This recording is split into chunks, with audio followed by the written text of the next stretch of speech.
À quelques mois des élections présidentielles d'octobre 2020, les partis politiques de l'opposition montent au créneau. Suite à l'arrêt de la Cour africaine des droits de l'homme et des peuples relatif à la Commission électorale indépendante CEI, les plateformes de l'opposition qui sont la CDRP, l'EDS, l'URD et les partis politiques FPI et Leader étaient face à la presse ce jeudi 23 juillet 2020 pour informer l'opinion nationale et internationale de leur volonté d'engager le dialogue politique avec le pouvoir exécutif RHDP unifié sur l'ensemble des questions du processus électoral. Écoutons Georges Armand Onyen, président de la plateforme EDS, pour les propos liminaires. Cette conférence de presse est effectivement organisée par les groupements et partis politiques de l'opposition significative ivoirienne pour vous donner des informations sur l'arrêt rendu par la Cour africaine des droits de l'homme et des peuples sur la CEI, Commission électorale indépendante, et la position de la plupart des groupements et partis politiques de l'opposition ivoirienne sur la poursuite du processus électoral. La liste de ces partis et une copie des propos liminaires vous seront remis à la fin de notre exposé. Comme vous le savez, en effet, le mercredi 15 juillet 2020, la Cour africaine des droits de l'homme et des peuples a rendu un arrêt consécutif à sa saisine par le PDCI-RDA sur la composition, l'organisation, les attributions et le fonctionnement de la Commission électorale indépendante CEI. Dès l'annonce de cette information, le pouvoir RHDP unifié s'est empressé de faire croire, par un communiqué inexact du gouvernement, que la Cour aurait rendu un arrêt entièrement en sa faveur et que par conséquent, le PDCI-RDA et l'opposition significative qui avaient endossé et soutenu l'initiative de la saisine de la haute juridiction africaine auraient été déboutés.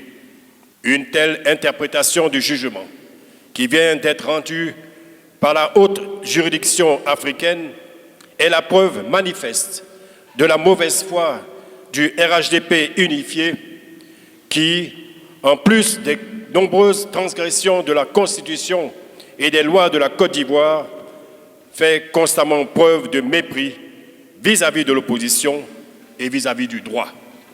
Les groupements et partis politiques de l'opposition ont choisi, avant toute réaction, d'attendre sereinement que la Cour notifie officiellement son arrêt aux partis opposés, c'est-à-dire l'État de Côte d'Ivoire et le PDCI-RDA. Étant maintenant en possession de l'intégralité de l'arrêt, nous pouvons, en toute objectivité, informer l'opinion publique nationale et internationale du contenu réel de cette importante décision de la Cour africaine des droits de l'homme et des peuples et indiquer clairement notre position quant à la poursuite du processus électoral en Côte d'Ivoire. Les groupements et partis politiques de l'opposition se félicitent de l'issue de ce procès qui, en réalité, constitue un cuisant revers pour le gouvernement et une victoire incontestable pour nos partis. Pour l'essentiel, nous retenons que la décision de la Cour porte sur les points majeurs suivants. La Cour estime que le pouvoir RHDP unifié a piloté lui-même la procédure de désignation des représentants des partis d'opposition ainsi que ceux des organisations de la société civile. En effet, c'est le gouvernement qui a choisi les partis politiques et les organisations de la société civile appelées à désigner des représentants à la CEI et leur a adressé des courriers à cet effet. En conséquence, la Cour a ordonné à l'État de Côte d'Ivoire, et je cite, de prendre des mesures nécessaires avant toute élection pour garantir que le processus de nomination des membres de l'organe électoral proposé par les partis politiques, notamment les partis d'opposition, ainsi que les organisations de la société civile, soient pilotées par ces entités sur la base des critères prédéterminés, avec le pouvoir de s'organiser, de se consulter, de tenir des élections si nécessaire et de présenter des candidats nominés appropriés. Fin de citation. La Cour considère que les commissions locales sont quasiment dirigées par le RHDP. Elle a donc ordonné la reprise du processus de désignation de leurs dirigeants. Comme vous le savez, 96% des commissions locales sont dirigées par le RHDP unifié. La Cour enfin décide que toutes les injonctions qu'elle a faites à la Côte d'Ivoire dans cet arrêt doivent être exécutées avant la tenue de toute élection. Au total, la Cour reconnaît que le pouvoir s'est arrangé pour contrôler le processus de désignation des représentants des partis d'opposition et de la société civile de la CEI, ce qui revient à une remise en cause de cette même CEI en termes d'indépendance et de capacité à organiser des élections justes et crédibles. En outre, la Cour affirme sans ambages que les commissions locales, démembrement et opérationnel de la CEI en charge de l'organisation pratique des opérations électorales sont inacceptables, car contrôlées presque entièrement par le pouvoir RHDP unifié. En conséquence de ce qui précède, les groupements et partis politiques de l'opposition, conscients de leurs responsabilités historiques et hautement soucieux de préserver la Côte d'Ivoire d'une autre crise liée aux élections, se fondant sur cet arrêt de la Cour africaine des droits de l'homme et des peuples, ces groupements et partis politiques de l'opposition demandent la réouverture du dialogue politique en vue de la mise en place d'une nouvelle commission électorale répondant aux normes internationales et qui, comme l'ordonne la Cour, jouit de la confiance des acteurs et protagonistes de la vie politique, comme le prescrit l'article 3 du protocole de la CEDEAO sur la démocratie. Il demande aussi la dissolution de toutes les commissions locales actuelles, ainsi que l'audit de la liste électorale issue de l'enrôlement de juillet 2020 par une instance paritaire. L'opposition ivoirienne informe l'opinion nationale et internationale de sa disponibilité d'engager le dialogue politique avec le pouvoir exécutif RHDP unifié sur l'ensemble des questions du processus électoral. L'opposition ivoirienne exige que le gouvernement de la République de Côte d'Ivoire reprenne la réforme de la Commission électorale indépendante CEI telle que préconisée par l'arrêt rendu le 15 juillet 2020 par la Cour africaine des droits de l'homme et des peuples. Cette réforme doit se faire impérativement dans un délai de 3 mois à compter de la date de la notification du dit arrêt avant toute élection en Côte d'Ivoire. Enfin, les groupements et partis politiques de l'opposition informent leurs militants et l'ensemble des populations ivoiriennes qu'ils entreprendront dans les jours à venir une vaste campagne d'information et de sensibilisation sur l'urgente nécessité de se mobiliser et de se rassembler en vue d'obtenir du pouvoir RHDP unifié l'exécution intégrale et sans délai de l'arrêt rendu par la Cour africaine des droits de l'homme et des peuples le 15 juillet 2020. Fait à Abidjan le 23 juillet 2020, l'opposition ivoirienne. La phase suivante de cette conférence de presse a été consacrée aux échanges avec les journalistes. Quels moyens de pression dispose l'opposition sur le gouvernement pour faire appliquer la décision de la Cour africaine des droits de l'homme et des peuples? Quelle serait la réaction de l'opposition si rien n'est fait pendant la période impartie? Aura-t-il un report des élections présidentielles? Telles ont été les préoccupations des journalistes. Il faut dire que la Cour a rendu une décision. L'État de Côte d'Ivoire a signé des accords. L'État de Côte d'Ivoire est lié par ses engagements.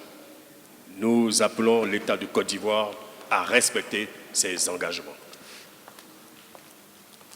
Si l'État de Côte d'Ivoire ne respecte pas ses engagements, nous allons aviser. Et nous avons dit dans notre exposé que nous sommes disponibles pour le dialogue, parce que nous pensons que seul le dialogue peut nous éviter un chaos. Seule la concertation peut nous éviter des élections, une crise post-électorale qui serait préjudiciable à notre pays. Nous voulons des élections transparentes, crédibles. Nous voulons des élections sans mort, sans prisonniers politiques, sans exilés. Nous mettons tout en œuvre par le dialogue, par la concertation. Nous allons espérer que le gouvernement va nous suivre. C'est dans l'intérêt supérieur de la Côte d'Ivoire. Et si malheureusement il n'entend pas, nous aviserons. Pour l'heure, nous avons décidé et nous avons dit que nous allons rencontrer la population pour expliquer les termes de l'accord. Nous allons rencontrer nos partenaires pour expliquer, pour leur dire que nous sommes disponibles. Mais il est important que les tenants actuels du pouvoir respectent ces engagements. Nous voulons aller à des élections. Nous ne boycotterons pas ces élections. Nous voulons aller à des élections, mais avec des conditions d'élections justes, véritablement transparentes, afin que celui qui a gagné, celui qui a perdu, a perdu. C'est extrêmement important. Et nous allons faire comprendre à tous nos interlocuteurs. C'est la paix que nous voulons dans ce pays.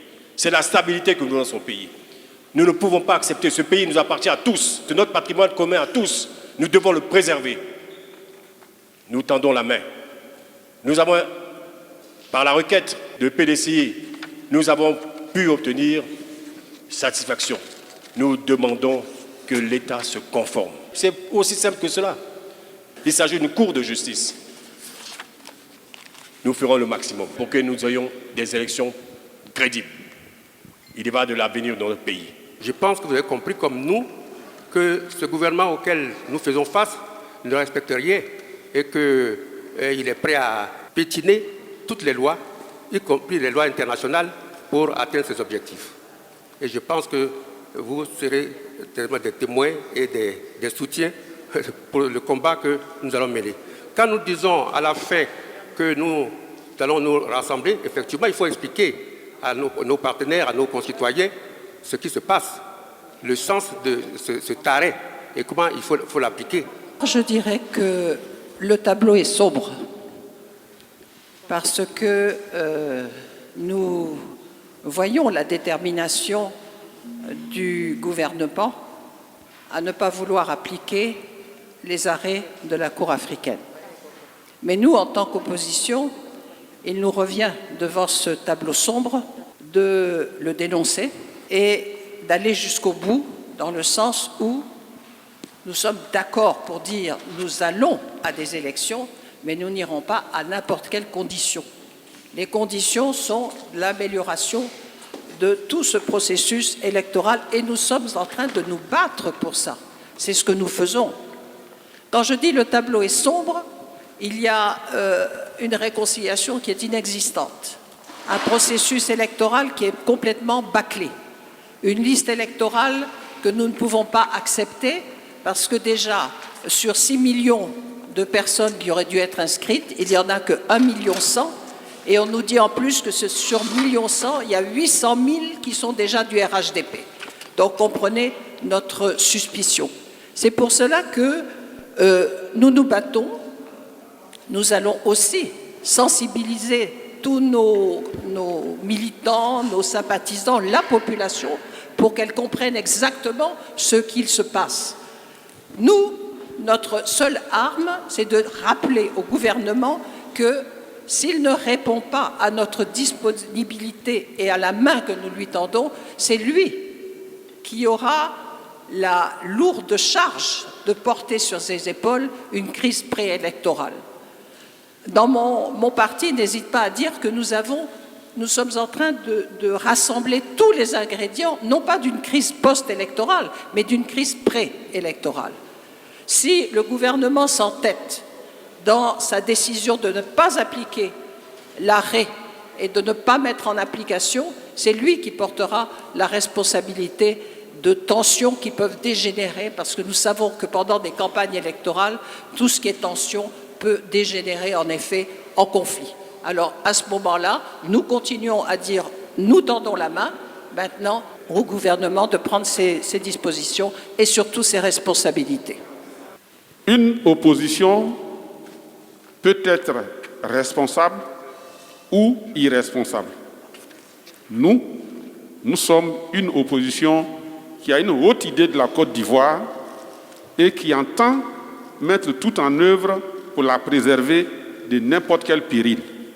C'est prendre les dispositions avant que le péril n'arrive. C'est le sens du rassemblement. Appeler le peuple à se dresser contre l'imposture, c'est lui éviter des écueils en aval. Donc le rassemblement, c'est d'abord les partis politiques, comme vous pouvez le voir aujourd'hui, qui, au-delà de nos divergences idéologiques, se rassemblent au chevet de la mère patrie. C'est ce que nous faisons. Lorsque le peuple est rassemblé, il appartient au pouvoir en place d'en tirer les leçons et les conséquences qui s'imposent. Là, nous venons de voir que la communauté internationale a désavoué le pouvoir RHDP unifié et lui demande de corriger un certain nombre de choses dans un délai de 3 mois et que cela doit se faire avant la tenue de toute élection. On en a tiré les conséquences et en parlant à la presse, pour nous, l'objectif, c'est de prendre la communauté nationale à témoin, mais aussi de prendre la communauté internationale à témoin. Jusqu'à maintenant, nous nous rassemblons, nous plaidons, nous expliquons. Et c'est ce que nous allons faire jusqu'à ce que le gouvernement comprenne. La Cour africaine a pris une très bonne décision.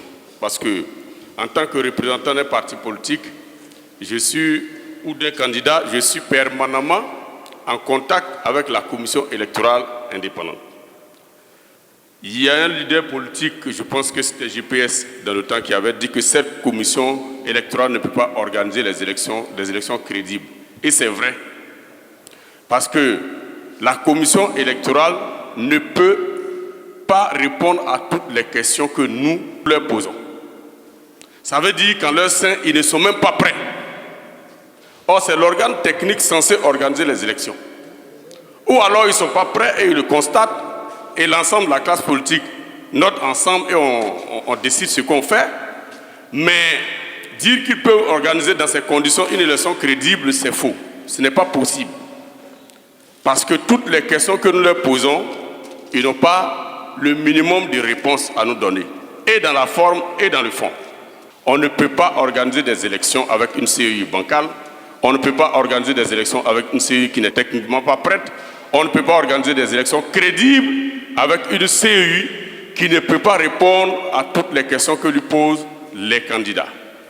Dans la suite des échanges, il a été question du PNUD, d'un supposé 3e mandat d'Alassane Ouattara, la sortie médiatique du ministre Jean-Louis Billon et le vide constitutionnel que connaît la Côte d'Ivoire en ce moment. S'agissant des relations avec le PNUD, nous avons été invités par le PNUD, par le système des Nations Unies. Et c'est par respect pour eux que nous sommes allés à ces rencontres. Et à chaque rencontre, nous avons manifesté, nous avons dit clairement que nous attendons la décision de la Cour, mais que nous ne reconnaissons pas cette CEI. Mais ce qui ne nous empêchait pas de discuter avec eux sur certains problèmes. Et je crois que vous avez vu récemment, lorsque nous avons évoqué certaines préoccupations qui n'ont pas été prises en compte, nous avons été obligés de leur dire, écoutez, nous ne pouvons plus discuter avec vous dans la mesure où nos préoccupations que nous avons évoquées devant vous, vous n'avez pas trouvé de solution. Vous avez suivi la dernière rencontre où nous avons, je ne dirais pas, oui, en quelque sorte, entre guillemets, claqué la porte. Nous sommes partis. Cependant, nous avons dit que nous sommes toujours disponibles à discuter avec le PNUD. Je dois dire que nous avons, à l'issue de notre troisième rencontre, nous avons envoyé un courrier au PNUD pour non seulement leur demander le rôle qui est le leur. Est-ce qu'ils sont facilitateurs ou bien, comme nous pensons, accompagnateurs du régime actuel? Ils nous ont répondu que le rôle, c'était de faciliter dans tous les pays où ils interviennent pour faire en sorte que les acteurs politiques puissent être en faveur des élections crédibles. Ils nous ont envoyé un courrier il n'y a pas longtemps, nous avons reçu ce courrier. Mais la nouvelle donne est là, c'est que nous avons toujours dit que nous attendons l'avis de la Cour. La Cour a fait des injonctions, mais il est important que même le PNUD nous aide à leur dire, leur faire comprendre qu'il faut le respecter. C'est tout ce qu'on demande, qu'on respecte le droit. Le droit est le socle de la démocratie. On ne peut pas avoir de démocratie si on ne respecte pas le droit. C'est la raison pour laquelle nous allons, après cette conférence, nous allons les rencontrer pour leur dire notre position définitive. C'est la raison pour laquelle cette conférence de presse est organisée pour cela. Concernant le troisième mandat de M. Ouattara, je crois que nous, là aussi, nous allons nous appuyer sur le droit, parce que nous sommes des démocrates. Mais souvenons-nous que certains collaborateurs de M. Ouattara ont même dit qu'il était impossible que M. Ouattara, selon la Constitution, la dernière Constitution qu'il a même fait voter, qu'il était impossible qu'il soit candidat à un troisième mandat. Ce n'est pas moi qui le dis, ce sont ses collaborateurs même, ce sont ceux-là qui ont rédigé la Constitution. Je vous ramène aux interviews de M. le ministre Cissé Bakongo. Je vous ramène à la prestation du ministre de la Justice à l'Assemblée nationale. Enfin, nous sommes des démocrates. Il y a une parole qui a été donnée. Et puis je vous ramène aussi récemment à l'exposé qui a été fait par le président Ouattara devant les deux chambres parlementaires, le Sénat et l'Assemblée nationale. Le monde a entendu. Nous observons. Les Ivoiriens observent et nous apprécierons. Il s'agit du respect de la parole donnée. Il s'agit du droit à respecter. Nous voulons que le PNUD puisse jouer son rôle de facilitateur, mais si nous ne reconnaissons pas la CEI, nous ne pouvons pas nous retrouver aux côtés ou en face de la CEI en train de traiter. Donc c'est pour cela que la dernière fois, nous avons tenu à préciser auprès du PNUD notre position et que nous nous étions retirés. Nous continuerons bien sûr à rencontrer le PNUD. D'abord, ils nous ont écrit dans ce sens. Nous allons reformater avec eux, bien sûr, le rôle qu'ils doivent jouer auprès de nous et nous continuerons dans le sens, mais en étant cohérents avec nos prises de position. Au niveau du troisième mandat, nous sommes en train de constater plusieurs choses. D'abord, qu'on se dit et on se dédie dans le camp du président de la République. Il y a eu, comme l'a dit tout à l'heure le président Ouénien, d'éminentes personnalités du RHDP qui ont affirmé à corps et à cri que c'était impossible de pouvoir se présenter parce que la Constitution ne le permettait pas. Et puis maintenant, merveilleusement, on fait dire à des juristes qu'il y a possibilité à cause de la Troisième République, etc. Je ne vais pas rentrer dans le débat juridique, mais tout de même, nous sommes obligés de dire qu'il y a d'éminents juristes qui nous font savoir que la Constitution ne permet pas un troisième mandat, parce que nous n'avons aucun article qui contredit les dispositions de la Constitution de l'an 2000 qui, elle, réduit les mandats à 2. À partir de là, nous ne pouvons pas, nous, accepter la position du RHDP, puisque pour le moment, c'est la position du RHDP qui est en train de s'exprimer, et nous estimons que cela est totalement anticonstitutionnel, va à l'encontre du droit. L'opposition ne peut pas accepter un troisième mandat de M. Ouattara.